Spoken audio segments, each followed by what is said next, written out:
자, 새해 들어서 거의 모든 언론사가 여론조사를 쏟아내고 있습니다. 네.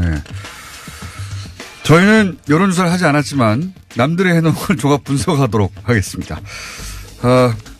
두 분 나오셨습니다. 박시영 윈즈코리아 부대표 나오셨습니다. 안녕하십니까? 네, 반갑습니다. 박시영입니다. 네. 배종찬 리서치 본부장님 나오셨습니다. 안녕하십니까? 새해 복 많이 받으십시오. 복 많이 받으시고요. 두 분 다. 네. 네. 이게 이제 비디오로 보시는 분들이 이게 나가는지 모르겠는데 이게 덩치 매치입니다. 거의. 네. 예. 덩어리가 큰 분들이 나오셔가지고 제가 왜소해 보여가지고. 아니, 전혀 아닙니다. 전혀 아니긴요. 제일 큰 분이. 공장장님께서 제일 크십니다. 네. 배종찬 본부장님이 뭐 우열을 가리기 힘든 덩치들이긴 한데 네. 제일 큽니다. 제가 보기엔. 씨름단 아닙니다. 네. 그러니까 여기 아마 외국인이 이 방송을 보면 한국 씨름단이 나와서 스포츠에 관련된 이야기를 한다고 생각하지 않을까. 네. 네. 그런 덩치들이 나와서. 자, 여론조사 굉장히 많이 나왔어요. 여기저기서. 네. 근데 이제 윈즈코리아나 리서치가 한 건 없죠? 하긴 했습니다. 리서치도 신년 여론조사를 발표했습니다. 네. 알겠습니다. 근데 이제 특정 여론조사 기관이 한 거 말고 혹은 네. 특정 언론 기관이 한 거 말고 전체적인 추세를 10개 다 읊을 수는 없으니까요. 네. 추세를 보는 것으로 해보죠. 우선 연초에 문재인 정부 평가는 어떻습니까? 연초에. 실제로 지난 연말에는 대개 이제 70%를 오가는 것으로 예. 오르내리가 했는데 실제로 연말에 전화면접 조사로 해보니까 70% 후반대 75, 77, 8 더 올라갔습니다. 그게 무슨 효과입니까? 연말 연시 효과입니까? 한 해를 돌아보면서. 전체적으로 보니까 괜찮았네 이런 건가요? 네, 그런 것 같습니다. 그래서 대개 이제 전화면접 조사를 하면 ARS 조사에 비해서 대체적으로 정치 고관여층이 아닌 소극적 관여층들이 응답을 많이 하는데요. 그래서 이제 흔히 말하는 중도층들이 많이 잡히는데 그런 층에서 대통령에 대한 우호적 시각이 상당히 두텁다는 것이 확인되고 있습니다. 그런데 연말 들어서 더 그런 어떤 현상들이 높아진 것 같습니다. 본부장님 보시기 어떻습니까? 대통령 지지율 그러면 이제 주로 이제 10위 일종의 딴지일 수도 있는데 왜 이렇게 높으냐?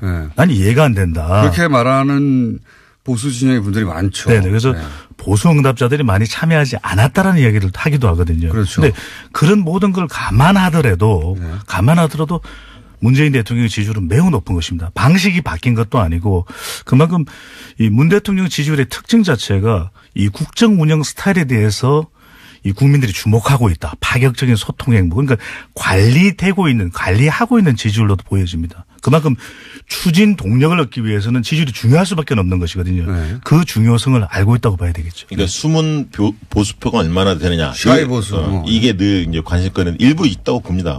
저는 5% 남짓은 있다고 보는데 중요한 것은 조사할 때 중앙일보나 조선일보나 이런 어떤 보수 매체에서도 여론조사를 하거든요. 네. 그러면 어디가 의뢰한지를 표명을 합니다. 네. 조선일보 의뢰로 중앙일보 의뢰로 한다. 이런 사실을 밝히기 때문에 보수층이 대거 숨었다. 이거는 굉장히 착각이라고 생각합니다. 있을 수는 있지만 네. 예. 크지 않다. 그렇게 크지 않다. 예전에 이명박 전 대통령 시절 지방선거할 때 그런 거 있었죠. 샤이 진보가 분명히 있었죠. 그때는. 네. 그 당시에는 무당파들의 3분의 2는 야당 동조를 하는 층이었습니다. 그래서 실제 여론조사하고 거의 20% 가까이 차이가 나는 지방선거 결과가 나왔지 않습니까? 그렇습니다. 숨어있는 표가 10%가 된다 그러면 그 표가 옮겨오면 말씀하신 대로 공장장께서 말씀하신 대로 20% 가까이 되는 것이거든요. 그만큼 숨은 표를 잃는 것이 또 중요할 수밖에 없습니다. 그런데 당시에는 안심번호를 여론조사 기관들이 할 수 없었고 언론사나 그렇다 보니까 집전화를 중심으로 했었습니다. 대개는. 그렇죠. 그리고 핸드폰 조사를 했지만 한계가 있었고요. 그러다 보니까 최근에 이제 안심번호가 선관위에서 제공하는 그때 집전화를 했었어요. 맞아요. 예. 네. 그렇기 때문에 차이가 큰 거고요. 대표성이 없다라고 이야기를 하죠. 그러니까 2010년만 하더라도 집 전화로 하는 것이 아주 대표성이 있겠다라고 생각했는데 급속도로 이 휴대폰이 보급된 이 현상을 좀 반영하지 못했던 것이 2010년의 결과였죠. 네. 그렇기 때문에 최근 조사는 상당히 정확하다. 이렇게 보시면 됩니다. 당시 여론조사 기관들 엄청나게 욕먹었죠. 저희는 맞췄습니다. 욕먹었으니까 오래 사는 겁니까? 썰렁하게. 네, 알겠습니다. 네. 혼구정을 안 할 수도 있습니다. 그래서 썰렁한 이정렬 판사님 계셨을 때 한 번 나오셨다면서요, 두 분이. 예. 예. 끝나고 뒤풀이가 더 길었습니다. 예. 예. 그때하고 똑같다고 생각하시면 안 됩니다. 네. 네. 정신 차리겠습니다. 네. 자, 하여튼 국정 운영 평가는 연말 연시효까지는 모르겠으나 오히려 더 높게 나왔다. 네. 예.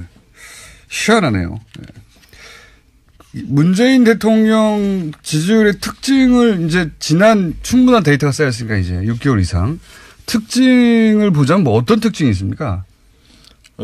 쉽게 얘기하면 이제 중도층에서도 3분의 2 이상은 문재인 대통령이 지지하고 있고요. 진보층뿐만 아니라 그 보수층에서도 거의 절반 가까이는 지지를 하고 있습니다. 아, 보수층 지지층도 상당히 두텁다. 네, 그렇습니다.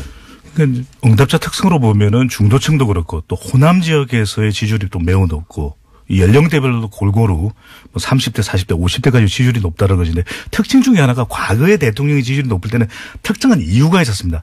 아, 이것 때문에 내가 지지한다. 근데 문재인 대통령의 특징은 국정 운영 스타일. 이전에는 볼 수 없었던 이 소통을 하고 있고 또 많이 경청하고 있는 모습 때문에 특별한 이유가 없다 하더라도 물론 직전 정부, 직전 대통령은 많이 비교는 되겠지만 예. 아 잘한다 이런 평가가 있는 것으로 저는 제가 볼 때는 이상적인 리더 이미지와 지금 현재의 문재인 대통령 이미지가 상당히 일치합니다. 조사를 해보면.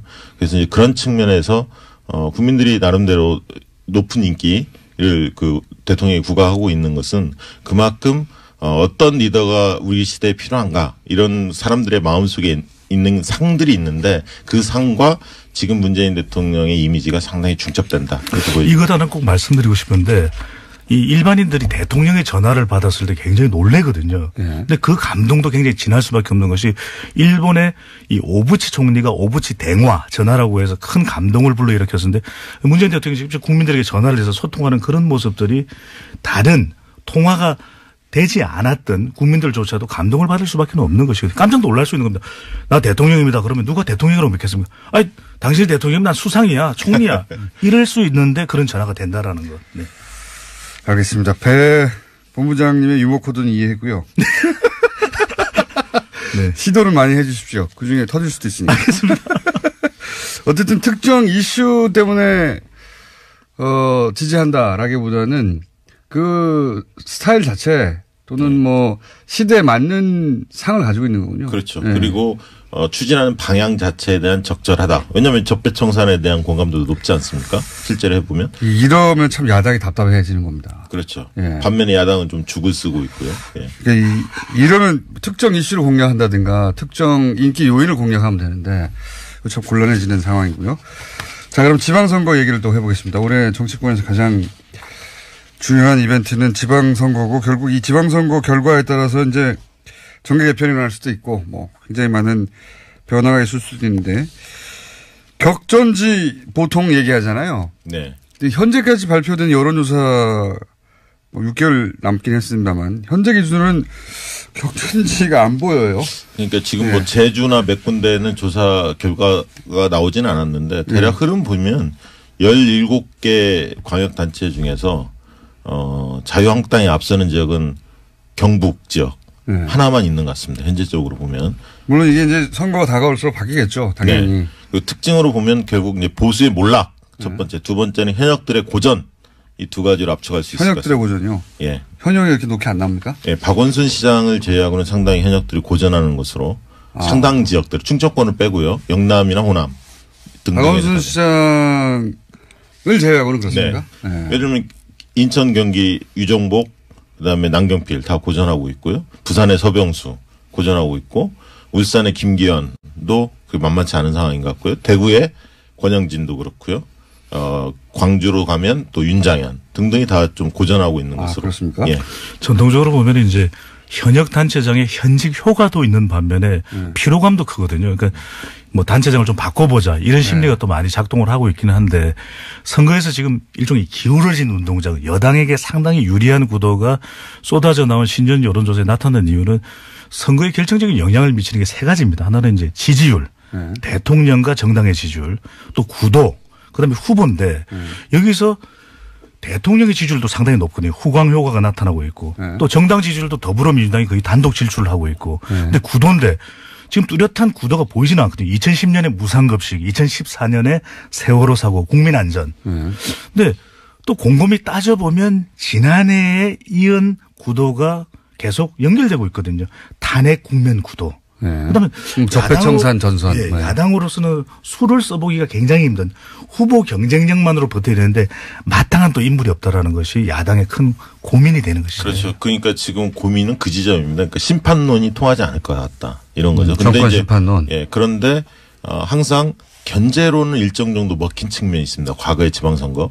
특정 정당이 독식하는 구조에 대해서 국민들이 약간 거부감을 갖는 게 있거든요. 보통 그렇죠. 예. 네, 견제 심리가. 그래서 그러면 야당이 지금 국면에서 어떻게 활로를 찾을까. 저는 뭐 심판론보다는 실제로 읍소론, 동정론, 견제론. 우리도 좀 살려달라. 네, 제발 싹쓸이만 막아달라. 이런 거 의외로 통합니다. 의외로 통합니다. 그리고 선거 실제로 한 달 사이에 뒤엎어진 경우가 많거든요. 2012년 총선도 그렇고 16년 총선도 마찬가지로. 이루 말할 수 없이 많은 사례가 있죠. 예, 막판이 지어지는 거. 그리고 1대1 구도로 만들려고 굉장히 노력을 할 겁니다. 일부 지역에서 자유한국당과 통합되는 정당 간에 후보 단일화를 한다든가 이런 식으로 해서 뭔가 막판 뒤집기를 시도할 것으로 보여지는데 그러나 지금 흐름으로 본다면 상당히 역부족이다. 저는 그렇게 보여집니다. 왜냐하면 대통령의 초강세 지지 속에서 집권 1년 만에 치러지는 선거거든요.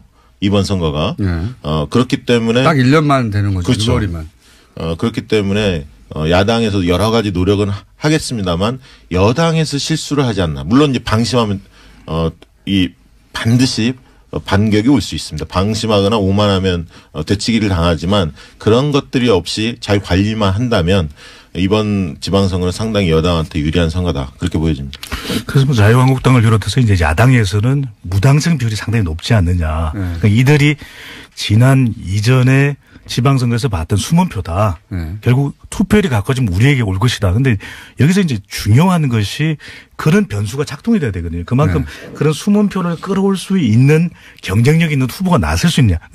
후보도 보면 뭐 비빌 언덕이 있어야 되거든요. 당선 가능성이 높다. 그럼 나 출마할게. 이렇게 되는데 그래서 지금 중요한 것이 이 자유한국당을 비롯해서 야당 통합 신당이라고 우리가 이야기를 하지 않습니까? 과연 이 효과가 얼마만큼 야근해서 좀 불러 일으켜질 수 있는지. 국민의당과 바른정당의 통합이 될 거라고 전제하고 그 이름은 아직 정해지지 않았지만 통합 정당. 그 정당이 이제 원래 통합 이름이 정해지기 전에는 통합신당이라고 보통 불러요. 통합신당이라고 부른 다음에 여론조사를 하면 통합신당은 언제나 여론조사에 높게 나옵니다. 역사적으로도. 네이밍 효과죠. 네. 통합신당 좋잖아요, 느낌이. 통합도 되고 새로운 거야. 그리고 상처 없이 온전히 통합되는 느낌도 들고요. 네. 그렇긴 한데 그래서 이제 온전한 여론조사 결과라고 볼 수는 없긴 하나 뭐 이름도 정해야 할 것이고 그 사이에 이제 떨어져 나가는 사람들도 나오고 뭐 이러면서 상처를 입고 주저앉게 되는 게 보통의 이제 신당의 모습이긴 한데 그걸 감안하고서 이 새로운 당이 이 판세에 미칠 영향은 뭘까요? 실제로 우리 그 사회에서 3지대 정당 사이 3지대 시장은 분명히 존재합니다. 그러니까 20% 내외에는 분명히 시장이 있습니다. 지난번 안철수 대표가 21%를 했고요. 총선 때도 국민의당이 26%인가요? 7% 정당 득표를 했었죠. 그 정도는 있다 이거죠. 예, 그 정도는 늘 있는 거고요. 그런 측면에서 지금 통합신당이 15에서 20% 선에서 정당 지지율, 가상 지지율인데요. 기록하는 거는 가능할 수도 저는 있다고 봅니다. 캠페인 효과가 극대화된다면. 다만 이게 이제 상처 없이 가야 하는 거고, 아까 그 국민의당과 통합하는 과정에서 많은 분이 떨어져 나간다든가, 바른정당에서 뭐 남경필 지사나 등등 주요 인사들이 이탈을 했을 경우에는 그렇게까지 시너지 효과는 없는데, 다만 좀 주목해서 봐야 할 지점은 이게 왜 좀 시너지가 있느냐. 자유한국당이 그야말로 대안으로 못 써 있기 때문에 그런 거죠. 그리고 두 번째는 유승민이라는 상당히 보수에서 매력적인 카드가 아직은 상처를 덜 받았습니다. 안철수 대표는 굉장히 상처를 많이 받아서 비호감도가 굉장히 높은 반면에 유승민 대표가 살아있는 거죠. 비호감도가 높게 나옵니까 요즘? 안철수 대표? 굉장히 높습니다. 여론조사 예, 그래서 실제로 서울시장 지금 여론조사 해보면 유승민 대표가 안철수 대표보다 훨씬 높은 것을 확인할 수 있습니다. 몇몇 조사에 드러났는데요. 예, 그렇습니다.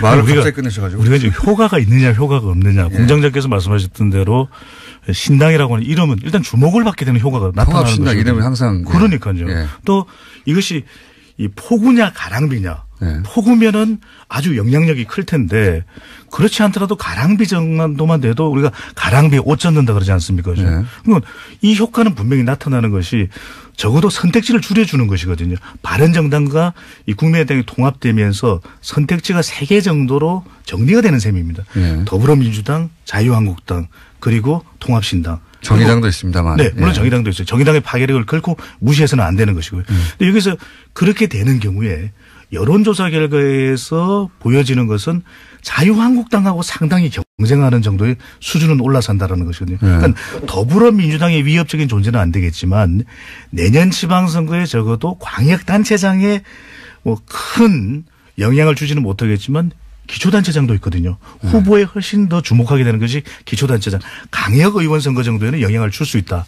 이런 또 분석도 가능합니다. 그러니까 이 선거에 있어서 지방선거는 총선과 조금 다른 특성이 있습니다. 뭐냐면 우리 편을 그냥 무조건적으로 지지하는 게 아닙니다. 그러니까 같은 값이면 우리 편을 지지하지만 능력에 대한 차이가 있으면 잘할 사람을 뽑는 선거가 지방선거입니다. 그래서 인물 요인이 상당히 큰 선거예요. 역대 다 그랬습니다. 특히나 젊은 층일수록 무조건적인 지지가 아니라 조건부 지지를 보내고 있습니다. 근데 오히려 장년층, 노년층들은 무조건적인 지지를 합니다. 그러니까 번호 보고 투표하는. 그렇죠. 예. 거기는 정당 요인이 큰 거고요. 장년층은 예. 젊은 층은 인물 요인을 높게 보고 있습니다. 그런 점을 감안했을 때 여당이 그 낙관을 할 수는 없는데 다만 이런 점은 있습니다. 문재인 정부의 중간 평가로 지방선거를 지금 몰고 가고 있거든요. 야당도 그렇고 언론도 그렇게 몰고 가고 있는데 중간 그것은 이게 너무 짧지 않습니까? 그러니까 중간 평가로 몰고 가면 몰고 갈수록 야당이 늪에 빠지게 돼 있습니다. 대통령 선거로 가면 이 부분이 하나 대통령 지지율이 너무 높기 때문에. 그렇습니다. 두 번째는 개헌 정국이 있다는 겁니다. 물론 개헌이 그 지방선거 동시투표가 안 될 가능성이 높습니다만 이 과정에서 지방 분권에 대한 어떤 국민들의 공감대가 상당히 커지다 보면 개헌 지방 분권을 강화하지 않은 개헌에 대해서 반대하고 있는 자유한국당 이 부분들이 지방선거에 나서는 기초단체장이나 광역단체장 자유한국당 후보들로서는 굉장히 곤혹스러운 대목입니다. 때문에 이 분권을 그 전면에 내세워서 이 개헌 드라이브가 걸렸을 때 자유한국당이나 바른정당 이런 분들이 굉장히 고전할 가능성이 있다는 거죠. 보수 야당이 그러면 살 수 있는 방법은 아까 말씀하신 읍소. 네. 한 번만 살려줘. 이거 말고. 그리고 여권의 어떤 오만과 이런 어떤 방심 속에서의 어떤 뭐 자중질환이 당내 경선에서 뭐 파열음이 난다든가. 건방진 태도를 보인다든가. 네. 네. 예상을 뛰어넘는 공천도 중요한 또 변수가 될 수 있을 것으로 보여지거든요. 왜냐하면 우리가 광역단체장만 주목을 하는데 기초단체장의 경우에는 우리가 잘 모르고 있지만 또 기초단체장에서 얼마만큼 당선시키느냐. 강역의원 또 정당 투표도 있고 교육감 선거도 있거든요. 그러니까 이런 데서 아예 예상하지 못했던 그런 인물들을 등장시킬 경우에 그런 부분도 선거에서 중요한 변수가 될 수 있는 부분이거든요. 네. 네. 그리고 하나 말씀을 더 드리면 이 지방의원들도 굉장히 중요합니다. 그러니까 기초의원, 광역의원을 우리가 뽑지 않습니까? 광역단체장, 기초단체장을 뽑듯이. 왜 중요하냐면 지난번 성남시 사례를 보면 기초의원들 중에서 자유한국당 출신 의원들이 반대를 해서 복지에 관련된 그렇죠. 획기적인 맞습니다. 정책들이 예. 시도 자체가 안 되는 거예요. 시장만 뭐 바뀌면 다 바뀔 줄 아는데. 네. 그리고 거기서 다 통과돼야 되니까요. 그렇죠. 앞으로 이제 자치분권이 강화되면 강화될수록 지방의회의 위상과 권한이 커집니다. 그래서 우리가 광역단체장만 잘 뽑을 게 아니라 지방의원에 대해서 신경을 써야 한다는 거죠. 국민의당과 바른당 통합 요 자체만 놓고 보자면 국민의당과 바른당이 어떻게든 통합은 될 거라고 보시죠. 두 분 다. 우여곡절이 있어 보이는데 그건 이제 왜냐하면 지지층을 보더라도 완전히 일치하지는 않거든요. 중요한 것이 우리가 얼마만큼 효과가 있느냐가 두 당의 이 구성원들이 통합되는 거 중요합니다. 지지층들이 통합이 돼야 됩니다. 그렇죠. 여기서 이제 그렇죠. 시너지 효과가 나타나야 되는데 네. 그러기 위해서는 통합 과정이 매우 중요하다는 거죠. 아주 순조롭고 또 갈등을 봉합해 가면서 통합하는 모습을 보여줬는데 이것을 얼마만큼이나 잘할지가 이제 관건인 것이죠. 순조로울 리는 없다고 봅니다. 네. 네. 근데 이게 잘 보셔야 할 게 지금 통합 반대파하고 통합 추진파가 있는데 어쨌든 통합이라는 프레임 속에서는 당연히 통합파가 우위를 점하고 있고 통합은 단어가 좋잖아요. 네. 그 두 번째는 뭐냐면 누가 새로움을 주고 있느냐는 겁니다. 그러니까 통합 반대파가 새로움을 주지 못하고 있어요. 지금 잘 보시면. 그래서 늘 사람들은 어떻게 가나 지금의 형태로서는 국민의당이나 바른정당이 지방선거에서 살아남기 힘들고 총선이나 대선에서 전망이 없다. 이게 이제 일반적인 국민들의 인식입니다. 그런 인식 속에서 뭔가 탈출구를 마련해야 하는데 반대파는 별다른 대안을 내놓지 못하고 있고 통합파는 어떻게든 뭐 새로운 탈출구를 향해서 뭔가 몸부림을 치고 있다는 거죠. 그런 측면에서 새로움이라는 그런 자산, 이미지를 좀 통합파가 틀어지고 있는 게 아닌가. 그런데 선거에서 중요한 게 보면은 지방선거를 보더라도 결국에는 이게 이 국민들을 위한 또 지역 주민들을 위한 이 공약이 사라져버리거든요. 잘 모르게 되거든요. 우리 또 뉴스 공장 메시지가 분명하지 않습니까? 우리의 정체성. 그런데 대개의 경우에는 지금 보면은 각 정당 훅 들어오시네요. 네네. 제가 이게 들어갈 땐 들어갑니다. 근데 나올 땐 나오고 잘 안 나와서 그렇죠. 근데 여기 보면 이 메시지가 분명해야 되는데 이태리에서 지방선거에서 돌풍을 일으켰었던 정당이 오성운동 정당이에요. 네네. 분명합니다. 우리 공기를 맑게 하겠다. 네. 인터넷을 무한정 사용하게 만들겠다. 네네. 또는 우리는 뭐 이념을 어떤 걸 지향한다. 이게 명쾌하게 이 정당의 정책 메시지가 전달되니까 오히려 돌풍을 일으켰었거든요. 근데 지금 저는 좀 더 이 관심을 기울여야 되는 부분이 야권에서는 보다 명확한 정책 메시지를 좀 내놓을 필요가 있을 걸로 보입니다. 야권은 지금까지는 이제 적폐 청산 이제 그만해라 하고 그다음에 전통의 그 레퍼토리 북한. 네. 이거 두 개 외에는 나오는 게 없어요. 그죠? 그러니까요. 우리가 보면은 메시지는 명쾌하고 선점을 하는 것이 중요하거든요. 네. 2010년 지방선거에서 보면 당시에 이 야당에서는 무상급식을 내걸었지 않습니까? 그런데 네. 우리가 잘 모르고 있었던 것이 당시 오세훈 시장은 유기농 무상급식을 내걸었어요. 그런데 무상급식 이미 선점하고 있는 시대에 뭐를 갖다 붙여도 그것이 주는 파급 효과는 제한적이거든요. 네. 그러니까 가령 적폐청산으로 나오면 우리는 어떤 강한 메시지를 대안으로 들고 나와야 되는데 그렇지 못한 것이 지금 이 정당의 어떤 돌파구를 마련하지 못하는 것입니다. 그런데 이게 잘 보셔야 돼요. 그 주장도 중요하지만 누가 이야기하느냐가 굉장히 중요하거든요. 예. 메신저에 대한 신뢰도가 중요한데 홍준표 대표가 아무리 떠든들 좋은 얘기 한들 그거를 신뢰할 수 있는 국민이 얼마나 되겠습니까? 마찬가지로 안철수 대표도 지금 그런 부분에 상당히 위기가 있는 거예요. 홍준표 대표인데 영남권에서는 또 일부 지역이죠. 근데 지금 네. 부산 경남도 흔들리지 않습니까? 실제로 본다면. 메시지는 공장장님께서 이야기를 하셔야 될 것 같아요. 공장장을 자유한국당으로? 아니 그거는 자유입니다만은 자유한국당이니까. 제가 출마할까요? 입당해가지고. 네.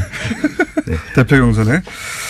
자, 훅 훑어봤어요. 예, 훅 훑어봤는데 네. 겉핥기 정도로 훑어봤다고 생각이 듭니다. 네, 큰 틀에서만. 근데 이제 두 분을 좀 자주 모셔야 될 것 같아요. 이 선거에 회의이기 때문에 자주 모셔야 될 것 같은데 오늘 거의 미천이 다 드러난지도 모르겠다. 다 드러난 것 같습니다. 할 얘기를 더 이상 없습니다. 다 하셨을지도 모르겠다 하는 생각이 드는데 재밌었기 때문에 예, 이 덩치 매치 네. 앞으로 좀 자주 이어갈까. 빅 매치. 네. 네, 이어갈까 합니다. 박시영 민지코리아 부대표 배종찬 리서치 뉴스 본부장이었습니다. 감사합니다. 감사합니다. 연초에 정부, 문재인 정부 평가는 어떻습니까? 연초에. 실제로 지난 연말에는 대개 이제 70%를 오가는 것으로 예. 오르내리가 했는데 실제로 연말에 전화면접 조사로 해보니까 70% 후반대, 75, 77, 8 더 올라갔습니다. 그게 무슨 효과입니까? 연말 연시 효과입니까? 한 해를 돌아보면서. 전체적으로 보니까 괜찮았네 이런 건가요? 네, 그런 것 같습니다. 그래서 대개 이제 전화면접 조사를 하면 ARS 조사에 비해서 대체적으로 정치 그 고관여층이 아닌 소극적 관여층들이 응답을 많이 하는데요. 그래서 이제 흔히 말하는 중도층들이 많이 잡히는데 그런 층에서 대통령에 대한 우호적 시각이 상당히 두텁다는 것이 확인되고 있습니다. 그런데 연말 들어서 더 그런 어떤 현상들이 높아진 것 같습니다. 본부장님 보시기 어떻습니까? 대통령 지지율 그러면 이제 주로 이제 12 일종의 딴지일 수도 있는데 왜 이렇게 높으냐? 난 이해가 안 된다. 그렇게 말하는 보수 진영의 분들이 많죠. 네, 그래서 보수 응답자들이 많이 참여하지 않았다라는 이야기를 하기도 하거든요. 그렇죠. 그런데 그런 모든 걸 감안하더라도 문재인 대통령의 지지율은 매우 높은 것입니다. 방식이 바뀐 것도 아니고 그만큼 이 문 대통령 지지율의 특징 자체가 이 국정 운영 스타일에 대해서 이 국민들이 주목하고 있다. 파격적인 소통 행보. 그러니까 관리하고 있는 지지율로도 보여집니다. 그만큼 추진 동력을 얻기 위해서는 지지율이 중요할 수밖에 없는 것이거든요. 네. 그 중요성을 알고 있다고 봐야 되겠죠. 그러니까 숨은 보수표가 얼마나 되느냐. 샤이 보수. 이게 늘 이제 관심거리는 일부 있다고 봅니다. 뭐 한 저는 5% 남짓은 있다고 보는데 중요한 것은 조사할 때 중앙일보나 조선일보나 이런 어떤 보수 매체에서도 여론조사를 하거든요. 네. 그러면 어디가 의뢰한지를 표명을 합니다. 네. 조선일보 의뢰로 중앙일보 의뢰로 한다. 이런 사실을 밝히기 때문에 보수층이 대거 숨었다. 이거는 굉장히 착각이라고 생각합니다. 있을 수는 있지만 네. 예. 크지 않다. 그렇게 크지 않다. 예전에 이명박 전 대통령 시절 지방선거할 때 그런 거 있었죠. 샤이 진보가 분명히 있었죠, 그때는. 네, 그 당시에는 네. 그 무당파들의 3분의 2는 야당 동조를 하는 층이었습니다. 그래서 실제 여론조사하고 거의 20% 가까이 차이가 나는 지방선거 결과가 나왔지 않습니까? 그렇습니다. 숨어있는 표가 10%가 된다 그러면 그 표가 옮겨오면 네. 말씀하신 대로 공장장께서 말씀하신 대로 20% 가까이 되는 것이거든요. 그만큼 숨은 표를 잃는 것이 또 중요할 수밖에 없습니다. 그런데 당시에는 안심번호를 여론조사 기관들이 할 수 없었고 언론사나 그렇다 보니까 집전화를 중심으로 했었습니다. 대개는. 그렇죠. 그리고 핸드폰 조사를 했지만 한계가 있었고요. 그러다 보니까 최근에 이제 안심번호가 그 선관위에서 제공하는 그때도 집전화를 했었어요. 맞아요. 예. 네. 그렇기 때문에 차이가 큰 거고요. 대표성이 없다라고 이야기를 하죠. 그러니까 2010년만 하더라도 집 전화로 하는 것이 아주 대표성이 있겠다라고 생각했는데 급속도로 이 휴대폰이 보급된 이 현상을 좀 반영하지 못했던 것이 2010년의 결과였죠. 네, 그렇기 때문에 최근 조사는 상당히 정확하다 이렇게 보시면 됩니다. 당시 여론조사 기관들 엄청나게 욕먹었죠. 저희는 맞췄습니다. 욕먹었으니까 오래 사는 겁니까?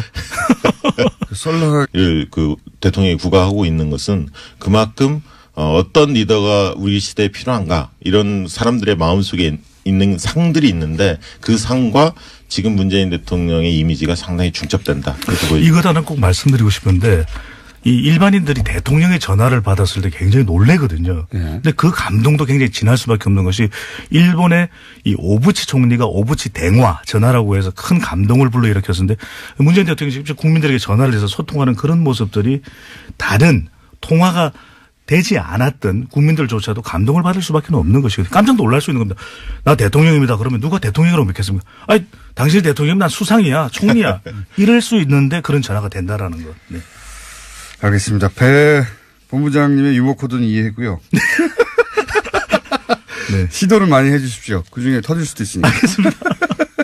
어쨌든 특정 이슈 때문에 지지한다라기보다는 그 스타일 자체 또는 뭐 시대에 맞는 상을 가지고 있는 거군요. 그렇죠. 네. 그리고 추진하는 방향 자체에 대한 적절하다. 왜냐하면 적폐청산에 대한 공감도도 높지 않습니까? 실제로 해보면. 이러면 참 야당이 답답해지는 겁니다. 그렇죠. 예. 반면에 야당은 좀 죽을 쓰고 있고요. 예. 그러니까 이러면 특정 이슈를 공략한다든가 특정 인기 요인을 공략하면 되는데 참 곤란해지는 상황이고요.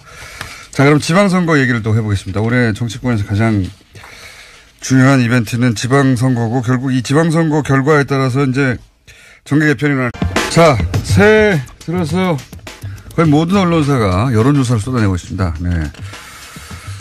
저희는 여론조사를 하지 않았지만 남들의 해놓은 걸 조각 분석하도록 하겠습니다. 두 분 나오셨습니다. 박시영 윈즈코리아 부대표 나오셨습니다. 안녕하십니까? 네, 반갑습니다. 박시영입니다. 네. 배종찬 리서치앤리서치 본부장님 나오셨습니다. 안녕하십니까? 새해 복 많이 받으십시오. 복 많이 받으시고요. 두 분 다. 네. 네. 이게 이제 비디오로 보시는 분들이 이게 나가는지 모르겠는데 이게 덩치 매치입니다. 거의. 네. 네. 덩어리가 큰 분들이 나오셔가지고 제가 왜소해 보여가지고. 아니, 전혀 아닙니다. 전혀 아니긴요. 제일 큰 분이. 공장장님께서 제일 크십니다. 네. 배종찬 본부장님이 뭐 우열을 가리기 힘든 덩치들이긴 한데 네. 제일 큽니다. 제가 보기엔. 씨름단 아닙니다. 네. 그러니까 여기 아마 외국인이 이 방송을 보면 한국 씨름단이 나와서 스포츠에 관련된 이야기를 한다고 생각하지 않을까. 네. 네. 그런 덩치들이 나와서. 자, 여론조사 굉장히 많이 나왔어요. 여기저기서. 네. 근데 이제 윈지 코리아나 리서치앤리서치가 한 건 없죠? 확인했습니다. 리서치앤리서치도 신년 여론조사를 발표했습니다. 네. 알겠습니다. 근데 이제 특정 여론조사 기관이 한 거 말고 혹은 네. 특정 언론 기관이 한 거 말고 전체적인 추세를 10개 다 읊을 수는 없으니까요. 네. 추세를 보는 것으로 해보죠. 우선 네, 알겠습니다. 네. 혼구정을 알 수도 있습니다. 그래서 썰렁한 이정렬 판사님 계셨을 때 한 번 나오셨다면서요, 두 분이. 예. 예. 끝나고 뒤풀이가 더 길었습니다. 예. 예. 그때하고 똑같다고 생각하시면 안 됩니다. 알겠습니다. 네. 정신 차리겠습니다. 네. 자, 하여튼 국정 운영 평가는 연말 연시효까지는 모르겠으나 오히려 더 높게 나왔다. 네. 예. 희한하네요. 예. 문재인 대통령 지지율의 특징을 이제 지난 충분한 데이터가 쌓였으니까 이제 6개월 이상 특징을 보자면 뭐 어떤 특징이 있습니까? 쉽게 얘기하면 이제 중도층에서도 3분의 2 이상은 문재인 대통령이 지지하고 있고요. 진보층뿐만 아니라 그 보수층에서도 거의 절반 가까이는 지지를 하고 있습니다. 아, 보수층 지지층도 상당히 두텁다. 네, 그렇습니다. 그러니까 응답자 특성으로 보면은 중도층도 그렇고 또 호남 지역에서의 지지율이 또 매우 높고 연령대별로도 골고루 뭐 30대, 40대, 50대까지 지지율이 높다는 것인데 특징 중에 하나가 과거에 대통령의 지지율이 높을 때는 특정한 이유가 있었습니다. 아, 이것 때문에 내가 지지한다. 근데 문재인 대통령의 특징은 국정 운영 스타일. 이전에는 볼 수 없었던 이 소통을 하고 있고 또 많이 경청하고 있는 모습 때문에 특별한 이유가 없다 하더라도 물론 직전 정부, 직전 대통령은 많이 비교는 되겠지만 예. 아 잘한다 네. 이런 평가가 있는 것으로 저는 제가 볼 때는 이상적인 리더 이미지와 지금 현재의 문재인 대통령 이미지가 상당히 일치합니다. 조사를 해보면. 그래서 이제 그런 측면에서 국민들이 나름대로 높은 인기